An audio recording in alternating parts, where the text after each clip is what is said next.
really the most transformational story in sports right now is name, image, and likeness. Yesterday, former USC star Reggie Bush released a statement making it clear he wants his Heisman from 2005 back in the wake of the NCAA officially granting athletes the right to profit from their name, image, and likeness. Bush returned his Heisman in 2010 after the NCAA ruled that he received impermissible benefits while playing for the Trojans. Reggie released a statement yesterday that said, in part, "It is my strong belief that I won the Heisman Trophy solely due to my hard work and dedication on the football field. It is also my firm belief that my records should be reinstated." There is obviously a lot to talk about there, and this is the man to talk about it with. Paul Finebaum gets up with us early here. Paul, thank you as always. I'll start with the most direct question. Should Reggie Bush get his Heisman back?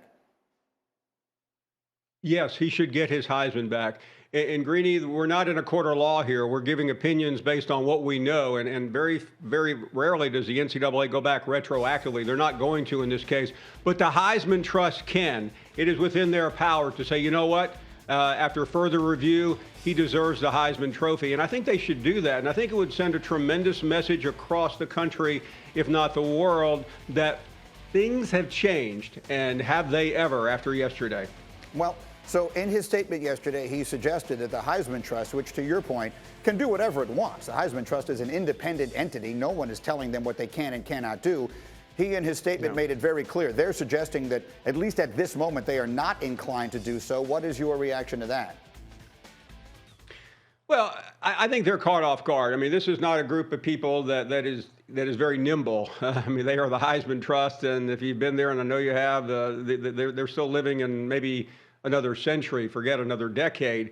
But I think, you know, with what happened yesterday, I mean, we saw it all day long, Greedy. Things are changing at the fastest pace we've ever seen. I mean, I know Independence Day is on Sunday, but in many ways, Independence Day for college athletes was yesterday.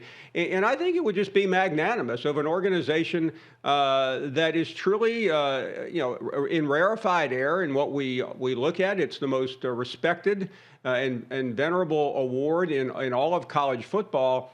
And this is something, we're not talking about O.J. Simpson here. We're talking about Reggie Bush, who, you know, whatever he received, and it's been talked about countless episodes for 10 years, it did not affect what he did on the field. He was not given an unfair advantage on the field. He was not taking any illegal substance. He did what he did. We all saw it. He got the Heisman.